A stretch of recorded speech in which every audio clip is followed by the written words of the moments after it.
Hi, it's me, your favorite toddler with a mental deficiency, and today we're going to be punching our one-way ticket to the mental institution. Why? Because for some stupid reason, I keep having these terrible ideas. So let's get into it. Over at the UNSC headquarters, some accountant decided to allocate 85% of the defense budget into Hatsune Miku body pillows, because of course, they're now included in necessary Spartan survival kits, along with the other necessities, like a roulette wheel. Anyways, once the commander of the UNSC saw this purchase, he immediately had to cut spending on things like bullets. So instead of giving Spartans guns to fight with, he decided to give them 2x4x6s from the local Home Depot to fight the Covenant with. So, can we get past the terrible levels where you have to fight multiple elites with nothing but a twig? Can we somehow manage to overcome the game's terrible AI that for some reason decides to fling you into the wall? And can we get past me and my IQ of a literal walrus? So, it's time to answer the question that absolutely nobody bothered to even think about because it was too stupid. Luckily, I'm stupider. Can you beat Halo Reach without using guns? So, let's get into it. The rules of this challenge are, number one, there are no guns allowed in this challenge. Now, I know this is a very futuristic game, and the Covenant weapons are kind of murky when it comes to whether or not they're guns, so my grading system will go as follows. The only UNSC weapons that I'm allowed to use are the rocket launcher and grenade launcher. And now that I have that established, I can only use the Covenant variants of those two weapons. So, the only Covenant weapons I can use are the plasma launcher, concussion rifle, and fuel rod gun, because all of them look or function very similarly to the regular rocket launcher or grenade launcher. So, rule 2, we're doing this on legendary difficulty. This is not Weenie Hut Juniors. This is the salty spittoon. But instead of eating a bowl of nails for breakfast, we're gonna be shoving them up our ass. Rule 3, this is kind of a temporary rule, but I wanted to try and see how long I could go without using the grenade launcher or rocket launcher. So for about 4 levels, you get to watch me suffer intensely. Rule 4, no visits to the mental institution. We're straight freeballing in here. Let's do this. Oh, I'm losing my mind.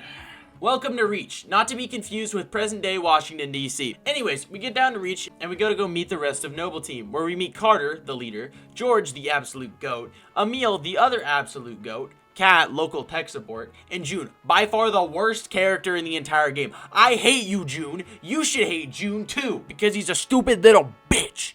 Anyways, we head over to go investigate some farmers that went missing, and after searching for them, we end up running into the Covenant. And it's right at this very moment I realize how absolutely brain-numbing this challenge is about to be. You see, whenever I step outside of cover for 1 second, boom, health is just gone. So I pretty much just sit around and wait for Noble Team to take out all the guys. Anyways, after letting Noble Team do most of the work for me, we get to about the halfway stage and level, where we go ahead and find our main useful weapon for the majority of this challenge, a vehicle. Where we go ahead and weaponize manslaughter, sponsored by Toyota. So anyways, after we take an Uber to go get into a bunker, we run into sword elites, and it goes exactly how you think it would. No. Oh! Anyways, after we get through most of the level, we go talk to Colonel Holland and go tell them that the Covenant is in fact on Reach. And he's kind of like, uh-oh, we're kind of low-key screwed here. Here is my artist's rendition of this scene enacted out by Hank Hill and Peter Griffin. Peter, it's come to my attention that the Covenant is in fact on Reach. Yeah, Hank, what do you mean Covenant's on Reach? There's no possible way, or else I would know. Well, Peter, they're on Reach. One of them just killed Bobby. What? How? Anyways, on to the next level, where we move on to the sword base. And the only way I can describe this level is twisting your balls for several hours. You see, because I'm playing on legendary difficulty, as I showed earlier, anytime I step outside of cover for more than 5 seconds, I end up dead.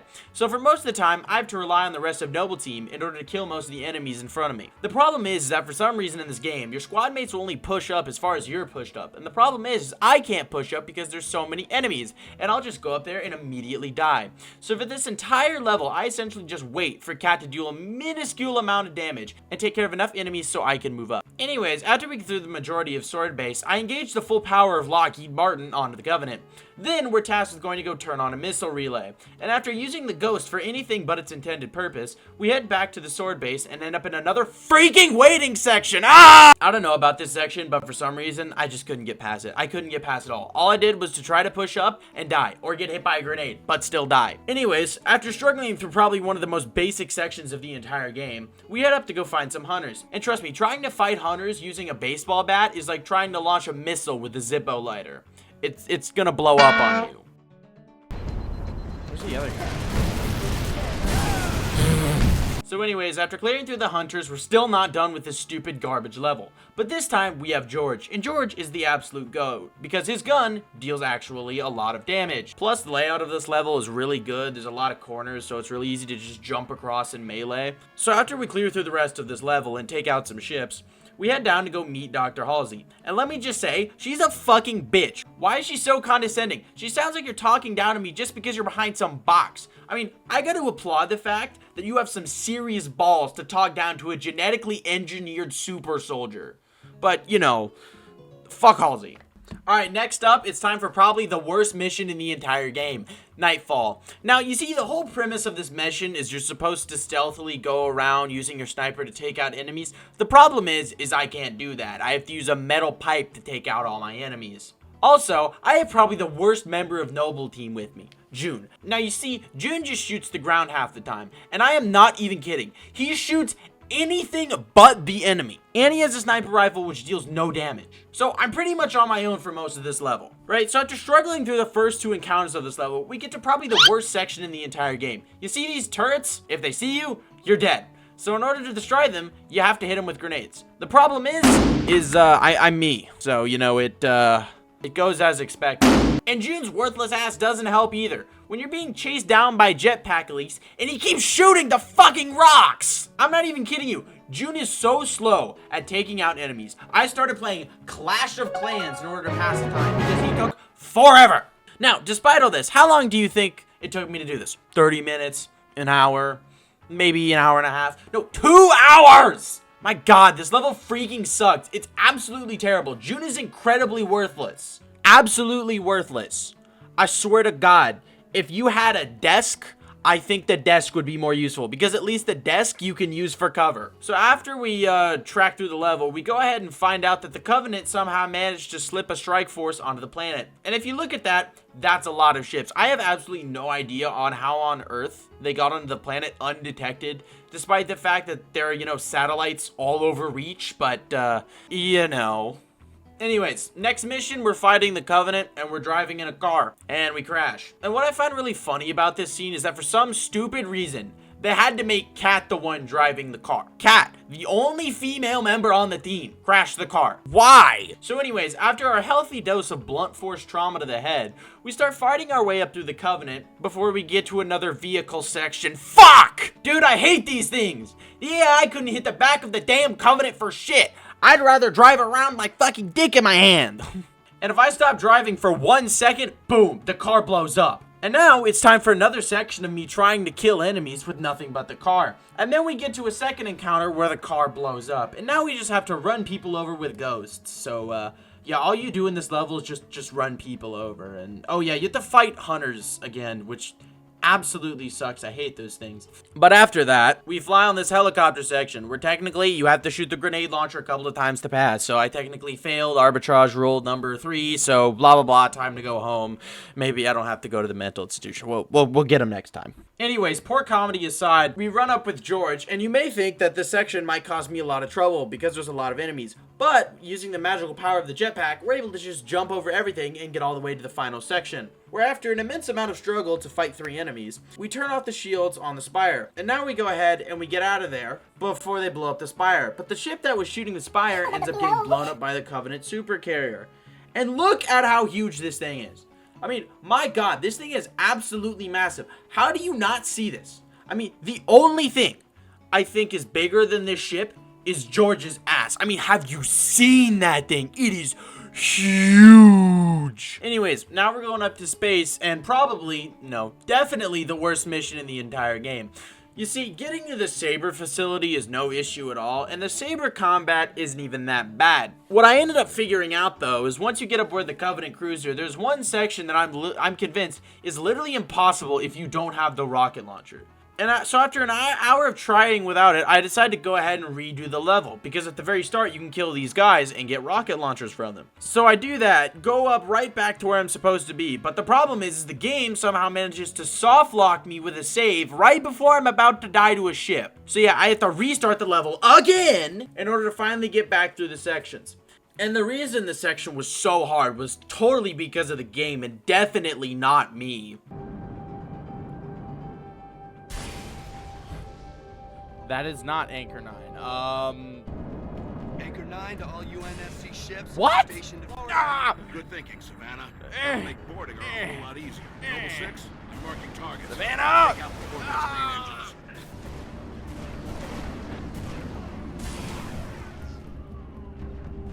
Okay, ignore that. So anyways, it was at this section I decided to say fuck it and just start using the concussion rifle. Because it's not a rifle, it's a grenade launcher. Shut up. Yeah, I broke my arbitrage rule again, but we already threw that out the window last mission. But I'm not even kidding. I think hitting the Covenant with a leaf would do more damage than the concussion rifle. I'm not even kidding. It takes 3 hits to kill a grunt. I think a bee could kill a grunt faster than the concussion rifle. I'm not even kidding you. But when I get hit by it, it's like I just got hit by a freaking bomb. So anyways, after enough running around, we finally get to the end of the level, where we figure out the bomb that we made somehow managed to take enough damage to where the timer system was fried, but it still works. So George had to sacrifice himself and set it off manually. R.I.P. George, you're my absolute GOAT. Anyways, after falling an extremely long amount of time and walking away with mild injuries, we head towards the city of New Alexandria and start to help evacuate civilians. And I'm not even kidding you, this level took me 3 separate days to do, because you have 0 help from any of Noble team, and the most help you'll get is from soldiers you'll occasionally come across, but they're basically worthless. I mean, most of what they'll do is they'll just sit down and die to enemy gunfire. And for some reason in this level, we run into a lot of, I don't know what this guy's called, but he's unnecessarily tanky for no reason. So anyways, after we deal with the suicide grunt section, we get to the section that I like to basically call the shopping mall of death, because all I did here was die for like 2.5 hours of just dying here alone. And what I mean, I spent 3 days on this level. I mean, I spent a full day trying to get done with this level. And when I finished the day, I was still stuck on the same damn section. I'm not kidding you. I would rather go to Somalia and sit on a blender than do this stupid ass section again. I am not kidding you. I think it took years off my life because mindlessly repeating the same task of throwing grenades into the right spot to try and kill the Covenant was just making me lose my mind. And the funny part of this is this wasn't even the halfway point of the level. Now, the only saving grace to this was the fact that I had the gravity hammer. And I'm not gonna lie, for some reason in this game, it's just as satisfying as hitting your son. After we go through most of the level, we finally get to this ending section, which also sucks mega balls. But I figured out a way around it because I'm intelligent and only had to kill 2 enemies before we're finally able to beat the stupid ass level. So next up, we have another vehicle section. Fuck me, dude. I swear to God, if there's more freaking vehicle sections, man, these things just make you want to shove a rod up my ass. I swear to God, I'm at my last end here. So we go around completing the tasks that Kat gives us, and we end up at a hospital section. And like the smart man that I am, I decide that instead of fighting the enemies, I'm just gonna run from them. The problem was, I ended up soft locking myself because this game makes so much sense. So anyways, after another level reset, where this time I turn on the catch skull, which technically makes it harder, but not really. So anyways, after we finally get through the stupid ass hospital section, we have to rely on the phenomenal AI again to shoot down all the banshees and take down all the turrets, which it's absolutely terrible at. So after we finish that section, we get into the building to where we find out the city's being glassed. And so we try to run to a bunker to take shelter. But before that, Kat gets fucking shot in the head. And I'm gonna say, this is an absolutely insane shot. I mean, you're in a ship moving above them and you have a small window to hit and you hit a headshot. I mean, that's absolutely insane. But yeah, Kat's dead, rip. So anyways, on to the next level where we have to go take back Sword Base and burn it to the ground because, I don't know, it's got Master Chief feet picks and we cannot let those fall into Covenant hands. So we go through another section that would give me enough aids that I could probably spread it using my mind alone. And then we get to the next section where we run into a tank. And you may think, are your standards that low that you would seriously use the tank? No, I would never do that. That's such a terrible thing to do. What I will do instead, though, is turn on the bandana skull and start shooting as many rockets as I possibly could. If you would console the rule graph, there's nothing that says I can't do this. And we're gonna ignore the fact that I died. That didn't happen, okay? So anyways, after we make it through the tank section, we go ahead and run down through Oni, only to discover a secret passageway that leads us down into Halo 5, no! To Dr. Halsey's lab, where she's currently making something, and somehow the Covenant found us. So now we gotta play defense. And let me tell you, this is literally the easiest section in the entire game. You pretty much just sit in the rocks with jetpacks and only get out to reset the turrets. And after we finish that up, we go ahead and find out that she has an AI. And that AI holds the future of humanity. also known as gambling, but instead of chips, it's beer. So anyways, now we're on the final mission of the game where we have to get to the Pillar of Autumn in order to deliver the AI.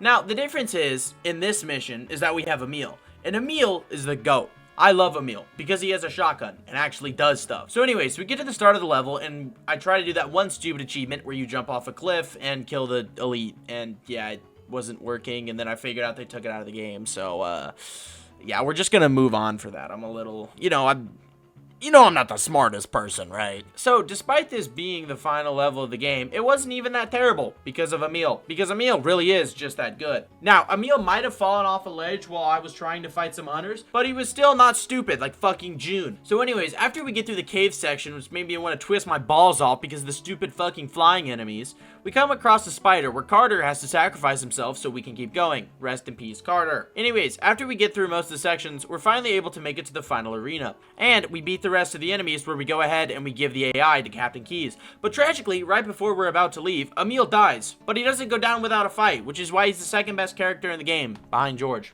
Because he actually does shit. Unlike fucking June. Now, we have to go up and go take control of the gun. And let me just say, this section sucks ass. It's at the very end of the game, and it makes me want to shove a rod up my ass.